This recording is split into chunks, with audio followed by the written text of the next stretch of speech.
Bruh.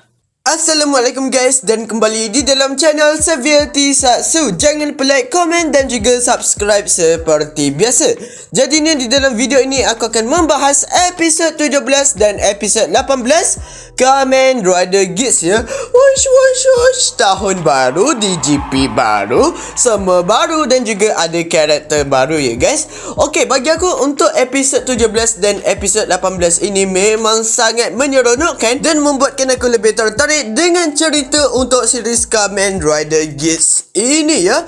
Jadi ni aku akan membahas secara ringkas sahaja dengan poin penting yang akan aku berikan, dan mari kita mulakan video ini. Episod 17. Okey, pada permulaan episod ini memang sangat special dan juga lain daripada yang lain tau, berbanding dengan episod atau permulaan DGP yang baharu, di mana setiap Kamen Rider diperkenalkan setiap satu ya guys. Nampak sangat kelainan di sini, dan kita boleh melihat juga ya guys, ada dua Kamen Rider baharu yang menyertai DGP untuk season kali ini. Yang pertama adalah kepada Kamen Rider Lopo ya guys. Pengguna dia adalah perempuan. Aku sangat suka dengan karakteristik Kamen Rider Lopo pada episod 17 dan episod 18 ini. Disebabkan apa? Okey, kalau kita tengok watak perempuan kat series Kamen Rider kan macam lemah atau memerlukan bantuan daripada lelaki. Tetapi untuk Kamen Rider Lopo ini ya, kita boleh melihat dia punya perwatakan yang memang sangat tegas dan juga sangat kalem ya guys. Macam SOQ juga memang sangat tenang. Watak untuk Kamen Rider Lopo ini bernama Gana Hase, dan dia telah dikatakan di sini adalah atlet yang paling tercepat. Wow ya. Okey, untuk rider kedua pula adalah Kamen Rider Nutch Sparrow. Yup, Nutch Sparrow. Kenapalah nama dia panjang-panjang ya, aku pelik kalau korang tengok aku punya video pembahasan sebelum ini tentang dua Kamen Rider yang baru ini, aku hanya memanggilnya sebagai Kamen Rider Sparrow disebabkan malaslah nak ingat panjang-panjang sangat lah kan. Okey, jadi ni kat sini boleh dikatakan Kamen Rider Nutch Sparrow ini juga bukan calon-calon orangnya tau. Memang sangat hebat juga, di mana ini adalah type rider yang berlawan menggunakan otak dia dan juga kepandaian dia ya guys. Kat dalam episod 17 ini menampakkan sangat kebijaksanaan daripada Kamen Rider Nutch Sparrow ini, dan aku memang sangat suka gaya berlawan dia ya guys. Watak ini diberi nama Isuzu Daichi ya, dan di dalam video ini aku akan memanggil dua Kamen Rider yang baru ini dengan nama rider mereka sahaja ya. Malas saya nak ingat nama watak-watak dia ini ya. Bila aku tengok dua Kamen Rider yang baru ni memang membuatkan aku agak skeptis atau macam tak memberikan harapan sangat untuk Kamen Rider yang baru, disebabkan kita tahu macam mana nasib rider yang sebelum ini, rider sampingan sahaja yang secara tiba-tiba mati, lepas tu dikeluarkan macam itu sahajalah ya. Tapi ia macam memberikan harapan untuk aku tahu apabila melihat dua Kamen Rider yang baru ini, disebabkan dua rider ini pernah memasuki Desire Grand Prix, dan pada DGP yang sebelum ini mestilah mereka pernah kalah di tangan SOKO, dan mereka telah dipanggil semula oleh DGP untuk memasuki acara atau season kali ini ya guys. Jadi ini adalah dua pemain yang ada pengalaman pada Desire Grand Prix, dan itu yang membuatkan aku sangat suka tau, disebabkan ada saingan yang lebih bagus dan juga mencabar untuk SOKO pada DGP kali ini. Yap, di dalam episod 17 ini nampak sangat kekuatan dan juga kehebatan daripada Kamen Rider Lopo dan juga Kamen Rider Nutch Sparrow ini memang tidak main-main. Sampaikan di dalam episod 17 ini ya, dua watak utama yang memang sangat ditekankan di dalam series ini, iaitu Kamen Rider Tycoon dan juga Nago. Tahap mereka memang tak sama langsung dengan Kamen Rider Lopo dan juga Kamen Rider Nutch Sparrow ya guys. Kalau ada DGP yang baru, mestilah ada opening baru daripada series Kamen Rider Geats ini ya guys. Jadi ni kita nampak di sini penampakan dua rider yang baru dan juga gaya mereka yang baru daripada Kamen Rider Tycoon, Kamen Rider Nago dan juga Kamen Rider Geats ini ya guys. Dan membuatkan aku tertanya dan juga plot twistnya di sini di dalam opening Kamen Kamen Rider Geats ini tetap menampakkan lagi Kamen Rider Buffer aka Azuma. Tetapi sepertinya macam ada jalur-jalur daripada Yamato macam itu tau. Aku harapnya development untuk Kamen Rider Buffer ini dipertingkatkan disebabkan kita nampak sangat penulis daripada series ini mahu memfokuskan juga watak Azuma ini dengan sangat terbaik ya guys di dalam series Kamen Rider Geats. Okey, kita terus pergi ke misi utama di dalam episod 17 ini ya. Okey, jadi ni kat sini para Kamen Rider harus mengalahkan pengetua sekolah. What? Pengetua sekolah ya guys. Jadi ni kita tahulah yang Yamato ini akan bertype atau akan jenis apa. Ya macam budak-budak sekolah tetapi versi yang gangster ya guys. Kat sini kita boleh melihatlah setiap aksi daripada para Kamen Rider, dan yang membuatkan aku macam kurang di sini adalah pada Kamen Rider Nago dan juga Kamen Rider Tycoon Ya, mereka menggunakan ninja form untuk Tycoon, beat form untuk Nago. Tapi dari segi aksi mereka macam noobus sangat Maksudnya kat sini macam taklah sewah atau sebagus mana macam episod sebelum ini. Kita tengoklah dari segi aksi Tycoon pada episod sebelum inilah kan. Lagi-lagi debut dia memang sangat terbaik tau. Tapi untuk episod kali ini ya macam biasa-biasa sahajalah ya. Mungkin disebabkan episod ini ya nak santai-santai sahajalah ya. Permulaan DGP yang baru juga. Jadinya aku faham sahajalah. Apabila round pertama melawan Yamato sudah tamat, seperti biasa Kamen Rider Geats dengan para Kamen Rider yang lain berehat di tempat Desire Grand Prix, dan telah ditunjukkan lagi watak baru di dalam series ini iaitu Chidami.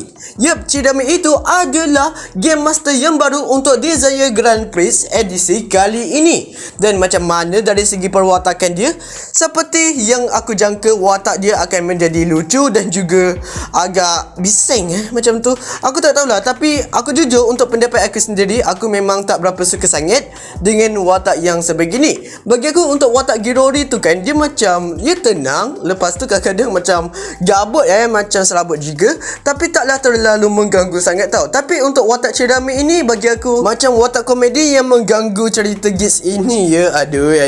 Okey, jadi ni untuk DGP baru ini ada plot twist lagi lah pula, iaitu di antara 5 para Kamen Rider ini salah seorang daripada mereka adalah Dezasta. Jadinya boleh katakan kat sini Dezasta itu adalah pengintip di antara mereka ini, dan kalau Dezasta dapat bertahan sampai penamat untuk DGP kali ini, dia akan terus menjadi Dezashin. Contoh di sini, kalau Kamen Rider Tycoon dapat mengalahkan final boss untuk DGP kali ini, tetapi dia tetap tidak akan menang dan menjadi Dezashin, disebabkan Dezasta itu tetap ada lagi pada DGP kali ini ya. Jadi ni konsep ini memang sudah digunakan pada movie atau series cerita yang lain atau yang ya dah korang tengok ya. Tetapi aku sangat suka elemen ini diterapkan di dalam series Kamen Rider Geats, dan kita nak tengok juga pengkhianatan di antara mereka dan siapakah Dezasta yang sebenarnya. Disebabkan untuk episod 17 dan 18 ini ya, aku pun tak pasti lagi siapa menjadi Dezasta. Tapi yang bagi aku sangat mencurigakan adalah Kamen Rider Nutch Sparrow ya. Nutch Sparrow, tapi itu tak pasti lagi. Mungkin Kamen Rider Nago atau Kamen Rider Lopo, atau watak utama itu sendiri adalah Kamen Rider Geats. Okey, kita nantikan sahajalah ya. Kita telah ditunjukkan scene di mana Kewa bertanya kepada Sumuri Desire Grand Prix ini ditayang di mana, disebabkan di internet, di TV tiada langsung ya guys acara TV daripada Desire Grand Prix ini. Jadinya sebelum Sumuri mengatakan apa-apa, diganggu pula oleh Kamen Rider Lopo ya. Bagi aku dah sangat jelas acara ini ditayangkan kepada orang yang telah macam mensupport atau telah memberikan dana kepada Desire Grand Prix itu sendiri. Maksudnya macam jutawan, orang eksklusif ke apa macam itulah kan. Jadi ni bukan semua orang mengetahui Desire Grand Prix ini, tetapi beberapa orang sahaja. Kita telah ditunjukkan SOQ telah berjumpa dengan watak baru lagi ya, yang bernama Jin. Jadi ni kat sini Jin adalah supporter atau penyokong untuk Kamen Rider Geats ya guys. Bagi aku karakter dia ini boleh menjadi sangat penting sebenarnya di dalam Desire Grand Prix ini ya, iaitu series Kamen Rider Geats. Dan kat sini ada kata-kata daripada Jin kepada SOQ bahawa carilah dirimu yang sebenar, carilah alasanmu kenapa hidup lah kan. Jadi ni kat sini memang menimbulkan persoalan lagi kepada kita semua. Siapakah sebenarnya SOQ ini? Dan kenapa SOQ ini tidak boleh berjumpa dengan ibunya sendiri ya? Rasanya lama lagi kot diperjelaskan. Jadi ni kita nantikan sahajalah bila diperjelaskan plot twist tersebut. Kita mengetahui setiap hajat daripada para Kamen Rider ini ya. Kita tahu yang Tycoon ini seperti biasa hajat dia mahu melindungi semua orang lah macam itu. Nago mahu mendapatkan cinta sejatinya. Impian daripada Kamen Rider Lopo adalah mempertahankan kesihatan badan dia lah, iaitu badan dia sebagai atlet lah kan. Bagi aku itu adalah hajat yang sangat bagus. Dan hajat daripada Kamen Rider Sparrow ini adalah ingatan semua orang, iaitu kebijaksanaan yang dia boleh dapat daripada semua orang lah kan. Kalau dapat keinginan macam itu, sumpah Kamen Rider Nutch Sparrow ini akan menjadi orang yang paling terbijak di dunia. Dan hajat daripada SOQ yang membuatkan kita berdebar dan wow, tak sangka nak hajat macam ini, iaitu menjadi Game Master untuk DGP yang seterusnya. Hai, jadinya pihak DGP ini memang membiarkan sahaja ya SOQ menulis hajat yang sebegitu. Dan aku rasa ada sebab kenapa Kamen Rider Lopo dan juga Kamen Rider Nutch Sparrow ini dimasukkan semula di Desire Grand Prix ini. Disebabkan apabila mereka mengetahui yang hajat daripada SOQ ini mahu menjadi Game Master, jadinya mereka mahu meletakkan cabaran yang sangat susah juga kepada SOQ untuk mencapai hasratnya itu ya guys. Wish, memang sangat sengit lah untuk persaingan kali ini ya. Kita telah diperlihatkan perbualan di antara Niram dan juga pembantunya, dan kat sini perbualan mereka berkaitan dengan SOQ dan juga Mitsume. Kat sini bagi aku perbualan mereka ini memang sangat menarik ya, disebabkan sepertinya macam Mitsume itu bukanlah ibu daripada SOQ.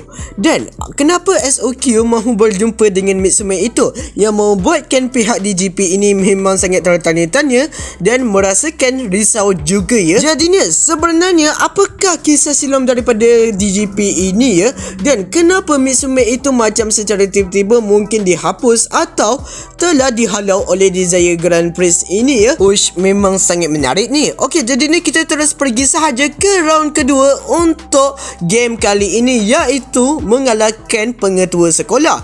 Jadi ni kat sini kita boleh melihat ya sifat daripada Kamen Rider Lopo dan juga Kamen Rider Nutch Sparrow yang bagi aku memang membuatkan aku sangat suka ya, iaitu Kamen Rider Lopo yang terus menerobos sajalah. Macam itulah kan. Dan Kamen Rider Nutch Sparrow yang menggunakan kebijaksanaannya juga untuk pertandingan kali ini. Kat sini muncullah form baru daripada Kamen Rider Geats, iaitu Kamen Rider Geats Power Builder Rest Buckle ya, Power Builder form. Dan sebenarnya form ini pernah ditunjukkan pada movie Kamen Rider Geats as Kamen Rider Reverse ya. Dan aku tak pasti kalau nak kaitkan dengan series dan juga movie Kamen Rider Geats itu ada kaitan ke? Tak tahulah ya guys. Dan bagi aku debut daripada Kamen Rider Geats Power Builder form ini cukup memuaskan dan memanjakan mata ya guys, dari segi art scene-nya juga. Dan ada scene lawak ya, di mana macam mana mereka mahu mengumpan pengetua sekolah untuk mendekati mereka adalah dengan mencipta bilik pengetua. What the man. Tapi bagi aku idea ini memang sangat bijak, dan aku pun tak sangka akan jadi macam itu ya. Dan yang memenangi pusingan kali ini adalah SOQ lah kan, dengan form barunya. Tetapinya di sini yang sangat mengejutkan, yang mendapatkan peratusan atau markah tertinggi adalah Kamen Rider Nutch Sparrow, dan yang kedua adalah Kamen Rider Lopo. Jadi ni kat sini Kamen Rider Geats yang ketiga, yang keempat adalah Nago, dan yang paling last adalah Kamen Rider Tycoon ya guys, yang hanya mendapat 1%. Jadi ni kat sini telah diterangkan ya kenapa Kamen Rider Nut Sparrow dan juga Lopo ini mendapatkan ranking tertinggi ya, iaitu peratusan yang tertinggi disebabkan dari segi cara mereka yang Kamen Rider Lopo itu kan adalah orang yang pertama menyerang terus Yamato, dan Kamen Rider Sparrow yang pertama kali menjumpai secret mission ya guys. Jadi ni kat sini konsep untuk Desire Grand Prix ini dah memang sangat lain ya, bahawa tindakan daripada Kamen Rider itu juga memang sangat penting dari segi cara mereka untuk menang, macam mana cara mereka untuk melawan Yamato itu memang sangat penting ya guys, disebabkan ya acara TV lah kan, dah macam mana sebegitu. Kesan untuk Tycoon dan juga Nago ya. Aduh, lagi-lagi Tycoon hanya mendapatkan 1% lagi macam itu. Hai. Bagi aku cara dan juga konsep yang sebegini boleh diterima sahajalah ya untuk DGP yang baru ini, walaupun ia macam lain sedikit dan macam tak adil juga untuk Kamen Rider Gates, disebabkan dia yang mengalahkan pengetua sekolah, tetapi yang mendapatkan ranking tertinggi adalah Kamen Rider Nut Sparrow. Kita terus tertumpu kepada Azuma yang sudah berada di tempat Yamato dan juga Archimedes ya guys. Jadi ni kat sini yang sangat mengejutkan ya, Yamato yang kita lihat sebelum ini adalah Rook. Yup, Rook ya guys, sebenarnya memang apa yang kita sangkakan adalah pemain DGP yang sebelum ini yang sudah dibunuh oleh Yamato, dan manusia itu adalah pengguna untuk Kamen Rider Shirowe ya guys, adalah Koryu Blue. Yang peliknya di sini adalah dari segi perwatakan dia memang sudah lain sangat dah macam memang Yamato betul lah, bukan manusia lagi lah. Adakah memang sebenarnya manusia ini memang sudah mati dan mereka punya badan ini telah dikawal oleh Yamato ya guys? What the man dah lah ya. Kenapa aku cakap macam itu? Disebabkan teori ini diperkuatkan lagi dengan kata-kata daripada Archimedes yang telah mengatakan bahawa ini belum mati. Yup, kenapa dia selalu cakap belum mati? Disebabkan pemain DGP yang sebelum ini yang sudah dikalahkan oleh Yamato dan telah dibunuh oleh Yamato memang sebetulnya sudah mati, dan badan mereka ini telah dipergunakan oleh Yamato sebagai badan utama ya guys. Ush, ini memang gila-gila lah man untuk Desire Grand Prix ini. Kita sebagai penonton sudah menduga yang perkara ini memang akan terjadi, tetapi apabila sudah terkuat dan telah ditunjukkan, seram sejuk memang membuatkan aku sangat seram gila. Dan episod ini pun tamat untuk episod 17. Wish panjang juga ya untuk penjelasan episod 17 ini, disebabkan memang banyak sangat poin penting, perkara yang sangat menyeronokkan dan boleh katakan mengejutkan untuk DGP yang baru inilah ya. Okey, kita terus pergi kepada pembahasan episod 18 Kamen Rider Gates yang mungkin aku akan singkatkan lagi ya. Pada episod 18 dari segi pembukaan dia lain macam tau, disebabkan ada interview dengan SOKO, dengan Lopo dan juga Nago ya guys. Kat sini konsep dia pernah diguna pakai ya pada acara TV atau cerita series atau movie yang pernah korang tengok yang menggunakan konsep yang sebegini ya. Bagi aku sangat okey sahajalah digunakan macam ini, disebabkan kita boleh mengetahui macam pendapat daripada setiap player. Yup, setiap player, dan siapakah disaster yang sebenarnya dari segi pendapat mereka sendiri. Pada episod 18 ini untuk pusingan yang seterusnya pula adalah Jama Ball. Jadinya kat sini para Kamen Rider akan bekerjasama di antara satu sama lain dengan melawan tim Yamato ya guys. Dan misi mereka untuk memenangi pusingan kali ini adalah mestilah menskorkan gol sebanyak mungkin daripada pasukan Yamato ya guys. Kat sini telah dinyatakan oleh Semuri bahawa kalau para Kamen Rider ini gagal melawan tim Yamato ini, penduduk yang berada di Jama area akan dihapuskan. What the man, ini konsep dia dah macam melencong daripada Desire Grand Prix yang sebelum ini. Ya kan, ini kan adalah macam tournament untuk menyelamatkan nyawa semua orang lah kan. Tetapi konsep dia ini macam sudah terbalik pula, secara tiba-tiba macam mempertaruhkan nyawa penduduk itu sendiri ya guys untuk kemenangan para Kamen Rider. Kat sini memang membuatkan hati Kewa tak senang hati ya, disebabkan orang-orang itu adalah kenalan daripada Kewa itu sendiri. Ya, budak-budak kan, ya budak-budak macam itu sahaja telah dipertaruhkan nyawa dia untuk DGP kali ini. Bagi aku, kenapalah Game Master untuk kali ini lah kan, dah lah komedi yang tak lawak, lepas tu mengganggu sangat dari segi cara dia. Kat sini Kamen Rider Tycoon nak tak nak ya harus mengikuti sahajalah ya konsep daripada game untuk kali ini. Yang aku sangat suka juga pada episod kali ini adalah kombinasi untuk setiap para Kamen Rider. Ya, cara mereka membantu antara satu sama lain itu bagi aku memang sangat bagus ya guys. Dari segi aksi mereka memang sudah memuaskan, lagi-lagi untuk Kamen Rider Lopo lah kan, yang bagi aku untuk pusingan kali ini memang sangat sesuai untuk dia.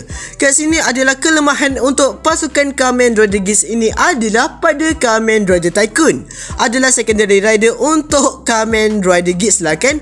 Okey, bagi aku dah macam mana ya, Tycoon ini ya galau-galau sahajalah ya, macam tak yakin dengan diri dia disebabkan apabila dia macam ya mahu mengalahkan Yamato itu, secara tiba-tiba Yamato itu telah mengatakan kata-kata yang sama dengan player DGP yang sudah dimatikan atau dikalahkan sebelum ini, yang membuatkan ya kat sini kita tahulah ya macam mana dari segi perwatakan Kewa yang memang sangat was-was dan juga curiga dan juga macam ya tak yakin dengan dirinya juga, yang bagi aku adalah kelemahan yang sangat terbesar lah ya untuk perwatakan daripada Kewa ini, yang memberikan kesan buruk juga kepada pasukan dia lah ya. Kat sini telah membuatkan Kamen Rider Lopo dan juga Kamen Rider Nut Sparrow ini mencurigai Kewa sebagai disaster ya. Tetapi sebenarnya Kewa ini kan sedang macam tertanya-tanya lagi ya, adakah memang sebetulnya Yamato itu adalah manusia player DGP yang sebelum ini?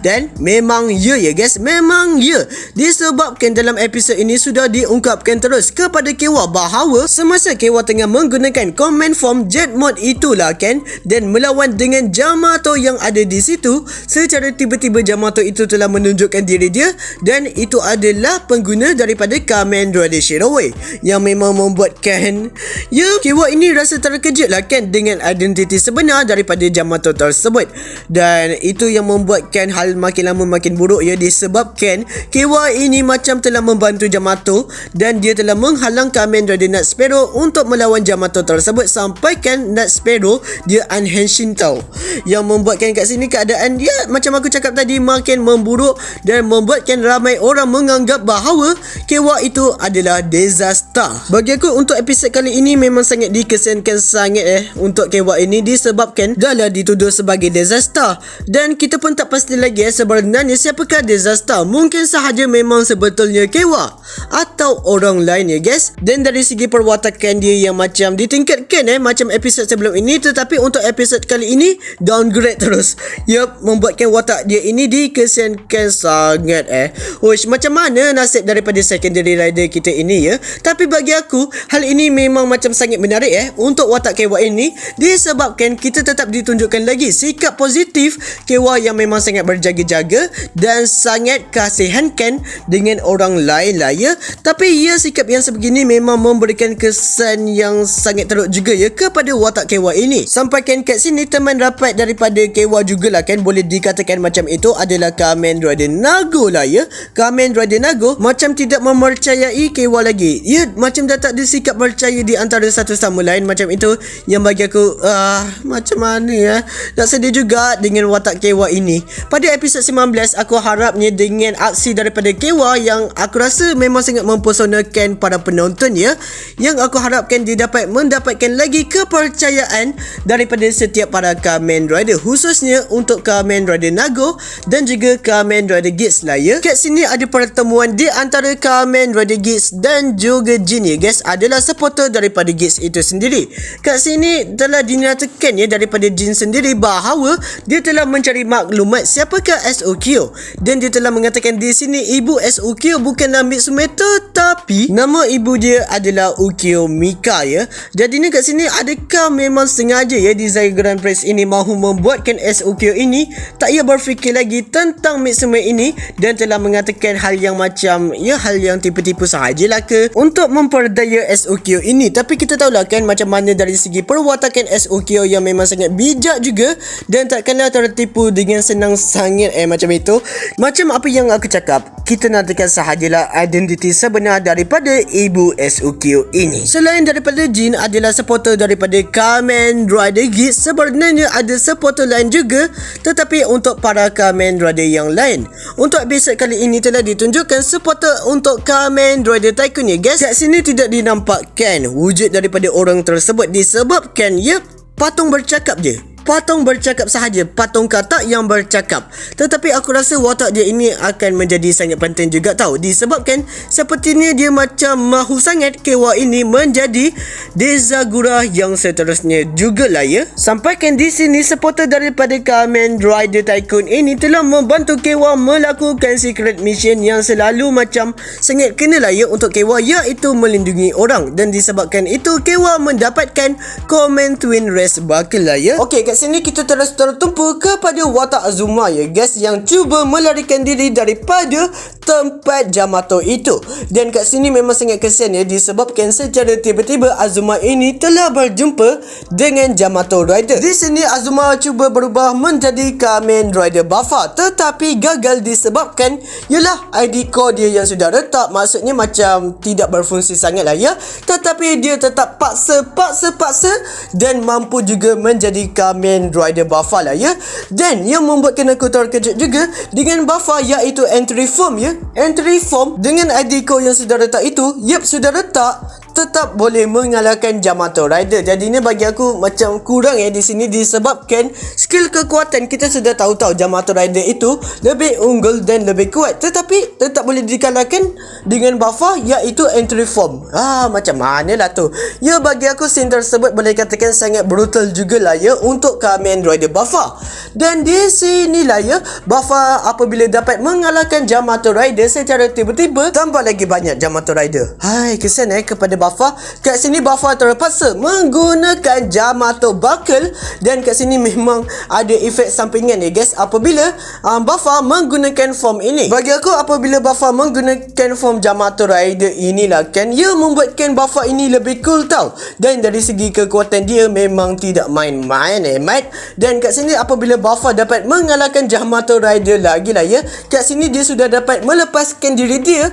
Dan yang memang membuatkan aku sangat terkejut adalah macam tempat Jamato itu lain macam tau, dan macam ada bangunan yang sudah terbiar macam itu. Dan kat sini telah diperhatikan juga oleh Archimedes. Jadinya what the man, jadinya macam mana ni? Adakah sebenarnya dunia yang telah diduduki oleh manusia dan juga para DJP itu bukanlah dunia yang nyata, hanya dunia virtual sahaja.